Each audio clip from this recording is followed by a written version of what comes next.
네, 안녕하십니까. 김정민입니다. 지금 제 뒤쪽 배경 화면 보이시죠? 지금 여기 이 삼각형 모자 같은 거, 이런 거 쓰는 아주머니도 저희서 물건 팔고 하는데, 지금 저는 현재 베트남에 와 있습니다. 제가 베트남에 온 이유는 간단합니다. 늘 저는 반중에 있는 곳에는 항상 저는 같이 따라다닙니다. 이 6월 10일 날 베트남에선 대규모의 그 반중 데모 집회가 있었습니다. 그래서 그것을 관련된 내용들을 취재차 오게 됐는데, 아쉽게도 제가 선거 끝나고 그 이후에 오는 바람에 그 반중 데모를 찍지는 못했습니다. 그래서 대신에 그 반중 데모에 참여했던 사람들이나 이쪽 관련 그 교수님들 이런 분들을 만나고 좀 간단하게 인터뷰를 했어요. 하지만 그 얼굴이나 이런 내용을 공개할 수 없고, 제가 그분들에게 들었던 내용들을 그냥 간단하게 요약식으로 말하는 식으로 하겠습니다. 있기 전에 연합뉴스였죠. 2018년 6월 8일 뉴스에 베트남서 주말 반중 시위 소문이 있다. 그래갖고 호치민 총영사관 주의당부라는 그러한 뉴스가 있었어요. 실질적으로 그때 당시에 공문이 나왔는데, 그 공문의 공지사항을 보면요, 주 호치민 대한민국 총영사관 공지사항 2018년 6월 8일 겁니다. 이번 주말 6월 9일서부터 10일 호치민시 동나이성, 다낭, 나짱시 등을 포함한 베트남 주요 지역에서 반중 시위가 예정되어 있다는 소문이 SNS 등에 퍼지고 있다고 합니다. 뭐 이런 식으로 해서 가급적이면 이런 데 가지 말라 해가지고 그 도시별로 해서 구체적으로 그 위치도 그 안내를 했습니다. 예를 들어서 호치민시 같은 경우는 노틀담 성당, 응앤후의 거리, 황반투 공원 등이고, 동나이성은 아마타 광장, 비엔화 빙컴, 백화점, 떤뽕 사거리 등, 나짱시는 점프 음악공연장 광장, 다낭시는 점프 박당, 광치 하노이시 등입니다. 이런 식으로 해가지고 여러 가지 안내문이 나왔었어요. 그리고 실질적으로요, 그때 당시에 이렇게 데모가 있었습니다. 제가 몇 개의 그 사진을 첨부했어요. 이 사진들은 제가 그 당시에 직접 찍지 못했기 때문에 인터넷을 통해 가지고 과거에 있었던 그 반중 데모 사진들을 제가 참조해서 제가 올려놨습니다. 보시면요, 이렇게 중국에 대해서 뭐 차이나 아웃 이런 식으로 해가지고 중국에 대한 반발감을 표현하는 그러한 그 데모가 많았습니다. 그리고 여기도 흥미로운 게, 이쪽 사진에는 이 앞쪽 사진 나오네요. 이렇게 미국 깃발도 같이 나옵니다. 이게 참 아이러니하죠. 우리나라의 그 좌파식 사고 방식에 의하면요, 미국은 천추의 적입니다. 그렇기 때문에 절대 미국끼리 흔들 리는 없겠죠. 더구나 베트남은 전쟁까지 한 사이 아닙니까? 그런데 베트남 사람들에게 있어서 중국은요, 천년의 적이에요. 따라서 잠깐 일시적으로 미국이랑 싸웠다고 해서 미국을 철천지 왼수천멸종으로 반미를 하지 않습니다. 중국을 제거할 수 있다면 과거에 싸웠던 미국과도 힘을 합칠 수 있다는 게 바로 그 베트남 사람들의 정서죠. 실질적으로 호치민이 이 베트남전 때 그 미국하고 싸울 때에도 호치민은 미국에 대한 적대심은 없었습니다. 물론 자국의 독립을 위해서 싸웠던 것 뿐이지. 따라서 미군이 철수하고 나서 베트공은 즉시 미국하고 좋은 관계를 유지하는 쪽으로 방향을 전환하죠. 그래서 그 당시 모택통이 베트남을 쳐들어올 때 미군이 아이러니하게도 베트공을 도와주는 사태까지 있었습니다. 이게 뭐 역사적 비하이긴 하지만요. 어쨌든 이 정도로 베트남 사람들의 반중조선은 어마어마합니다.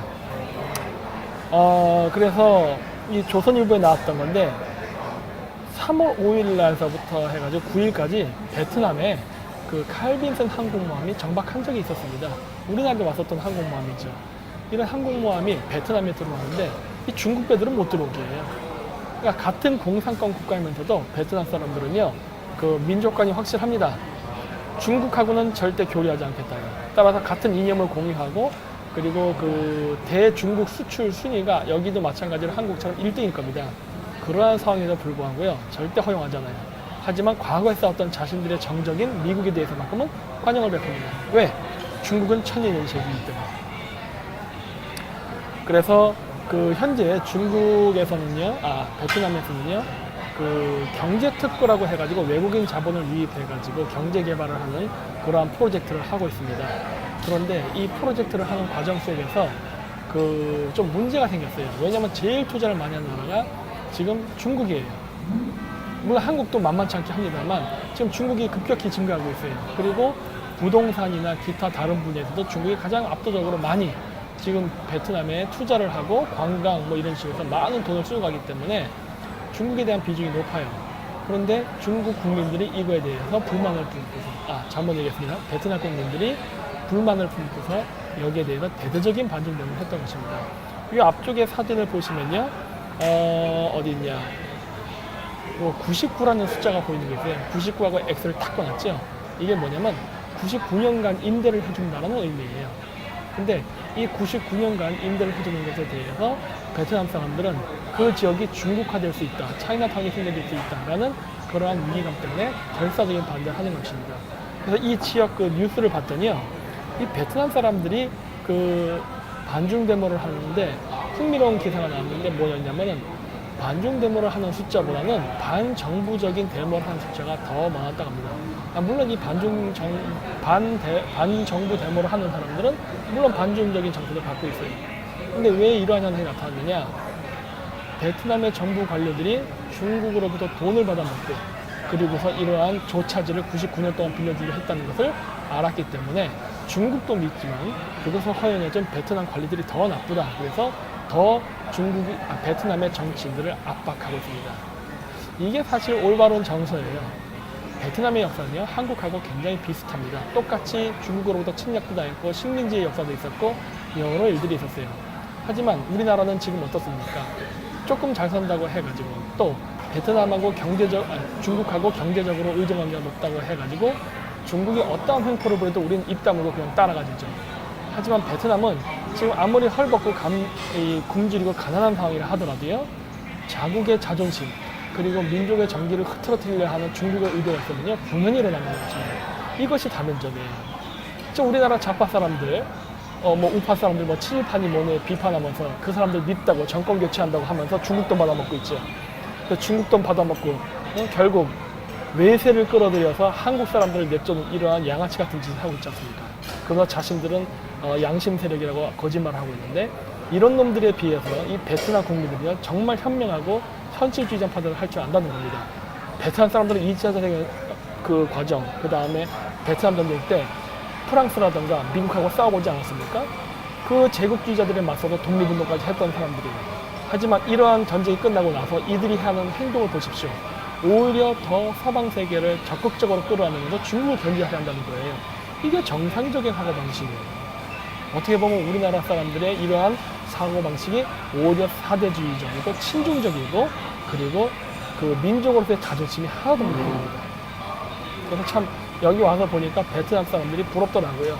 왜냐면은 베트남 사람들의 옷차림이라든가 이런 길거리에 있는 대다수의 사람들은 아직 좀 가난해요. 그래서 보면 굉장히 옷도 더럽고 헐벗고 굶주린 것처럼 보이지만은 하는 행동은요, 사람같이 행동합니다. 근데 지금 한국에 있는 사람들, 특히 이번에 민주당 뽑았던 강남 이쪽 사람들, 옷은 번지를 하고 외제차 타고 스타벅스 커피 마시면서 하는 짓은 개돼지죠. 이게 지금 한국과 베트남의 차이라고 봅니다. 이러한 정신과 민족성을 가진 우리나라는요, 앞으로 어떻게 그 OECD 안에 그 국가의 선진국으로서 있을 수 있으며 미래에 우리가 과연 이러한 길을 유지할 수 있을지 매우 우려가 됩니다. 하지만 베트남 같은 경우는요, 지금 당장은 못 살지만은 곧 가까운 미래에 한국을 능가하는 강대국이 될 거라고 저는 생각합니다. 왜? 이들의 이런 정신력과 반중 정서가 결국 서방 세계에 어마어마한 지원을 불러일으켜서 경제 부흥을 성장할 수 있는 기반이 될 거기 때문에 그래요. 실질적으로 와보니까요, 사방에 투자가 어마어마합니다. 특히 일본 사람들이 어마어마하게 투자했더라고요. 역시 일본 사람들 백년지대에 볼 줄 압니다. 네. 그랬고 여기 보니까 그 북한하고 이번에 그 그러니까 미국 정상회담 이후에 많은 일들이 있었습니다. 우리나라 이제 또 좌파 언론들 이런 데서는 또 뭐라고 얘기했냐면은 트럼프가 졌다. 또 우파 사람들 마찬가지죠. 트럼프가 김정은에게 속았다. 어쩌고 많은 이야기가 나오는데 여러분 착각하지 마십시오. 트럼프 대통령은요, 미국 대통령입니다. 한국을 위해서 일하지 않아요. 늘 제가 강조해서 이해하지 않습니까? 그리고 또 한 가지, 미국은요, 철저하게 자기 이익을 다 챙겼습니다. 그리고 북한의 비핵화는요, 중국 견제와 맞물려서 움직입니다. 따라서 중국을 견제해야 하는 목적으로서 북한과 친해지려 하는 것이기 때문에 우리가 중국 문제를 같이 연대해서 보지 않고 북한의 비핵화만을 바라본다면요, 그거는 큰 문제예요. 왜? 우린 전체 그림을 제대로 보지 못하는 것이 되기 때문이지. 그래서 그 비핵화 회담이 끝난 이후에 어떤 일이 있었냐 보시면요, 중국이 여기 상하이 연합뉴스의 6월 15일자 기사입니다. 중지방정부서 첫 공무원 임금체불 채무위기 신호탄인가 라고 해가지고 임금위기가 왔답니다. 왜? 돈이 없으니까요.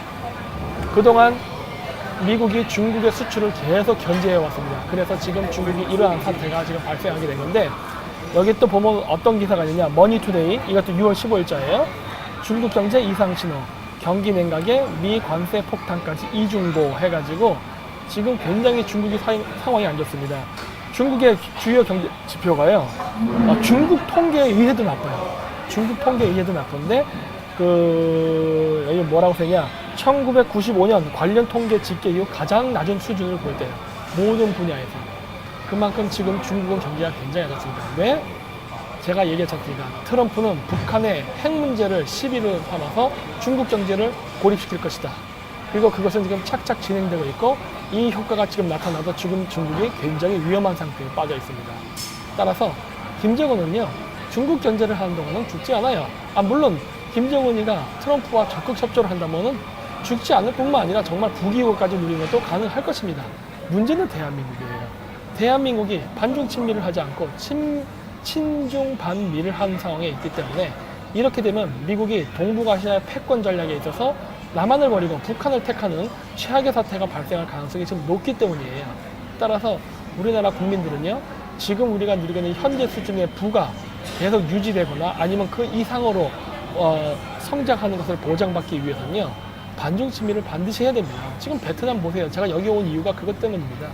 베트남은요, 지금 어마어마한 속도로 경제 발전을 하고 있어요. 그 이유는 무엇입니까? 이 지역 사람들이 근면에서 그런 부분도 없지 않아 있습니다. 하지만 근본적으로는요, 어떤 뭉칫돈의 투자가 들어오지 않으면 이런 것들은 불가능한 거예요. 우리나라가 어떻게 부자 나라가 됐습니까? 미국의 경제적 지원이 없었으면 불가능했었거든요. 지금 베트남이 그것을 하고 있잖아요. 우리가 사실 그것을 보여준 모범적인 사례의 국가였는데, 지금 과거에 우리 역사를 잊어버리고 지금 반미 친중을 하니 우리나라 경제가 잘 될 턱이 있으니까, 그러면서 청소년 실업 문제라든가 실업자 문제 해결하겠다고 하는데, 지금 모든 그래프가 최악으로 가고 있는 건 다 아시죠? 근데 왜 민주당 뽑아는지는 우리나라 국민의 정서를 이해할 수가 없습니다. 자, 그리고 또 6월 15일 날 뭐가 있었느냐, 이거는 CBS 뉴스인데, 트럼프 중국의 대규모 관세 폭탄 승인이라고 나왔어요. 이런 일이 벌어지고 있는 거예요. 그리고 베트남 지금 어떻게 하고 있느냐, 베트남은요, 관광산업의 대중국 의존도가 높습니다. 이거를 대폭 낮춘 겁니다. 그 원인은 바로 이번에 있었던 반중 데모 때문이에요. 이 베트남 정부가 놀란 거예요. 반중 정서를 가진 베트남 시민들이 바로 이 문제를 걸면서 이러한 중국에게 퍼주기식 경제 정책을 했던 베트남 정부를 강력히 규탄하자, 베트남 정부가 언제 그랬는지 태도를 싹 바꿔서 중국 투자자를 내쫓아버리는 거예요. 왜? 자기들도 살려고.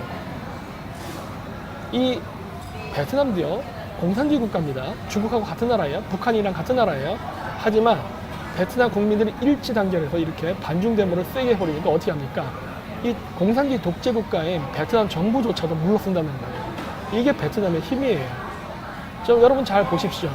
민주국가인 한국이라든가 아니면 공산주의 국가인 중국 같은 나라들, 정부가 뭐라 얘기하면 찍소리 안 하고 그냥 따라하죠. 응? 우리나라 지금 공무원들 정권 바뀌었다고 지금 언제 그랬냐는 듯이 죄다 지금 반미 친중하고 있죠.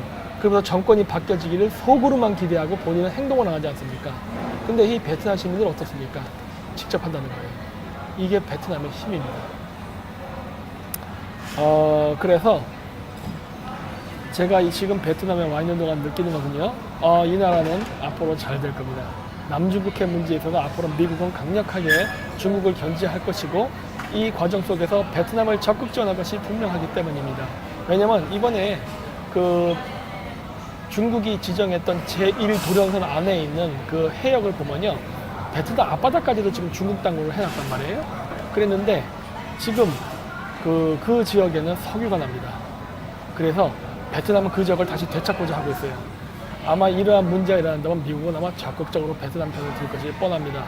그리고 만약에지만 남중국해에서 어떤 해전이 발생한다면 중국은 제2의 아편전쟁을 하는 악몽의 역사가 시작될 것이고, 그 과정 속에서 만약에 중국 해군이 미 해군 혹은 영해 해군에게 압도적으로 밀려서 패배한다면 중국 정권이 무너지는 건 시간 문제가 될 것입니다. 자, 이러한 상황 속에서도 우리나라 문재인 정권 계속 중국에 퍼주기 하고 1대1에 투자할 겁니까? 잘 생각해 보십시오. 지금 세계가 어느 방향으로 흐르고 있는지를. 지금 지방선거 이겼다고 우물안의 개구리처럼 좋아하지 마십시오. 과거에 동학군은요, 심리양요, 병인양요를 승리로 이끌면서 척합이 세우고 조선만 유일하게 청나라 일본과는 달리 외세를 물리쳤다고 좋아했었습니다. 그 결과가 무엇이었습니까? 조선의 멸망과 식민지예요. 잘 생각해보라는 겁니다. 이번 지방선거를 이겼다고 해서 주사파이들 지금 모든 것을 얻은 것처럼 활개치고 있는데 그것이 앞으로 우리나라 국익과 대한민국의 운명을 어떻게 해칠지는 본인들이 잘 알아야 되고, 이거에 대해서 빨리 대한민국 국민들은 자각을 하고 지금 정권에 대해서 지금 베트남 국민처럼 결연히 맞서야 될 시기가 앞으로 곧 일어나야 된다고 저는 생각합니다. 네, 감사합니다.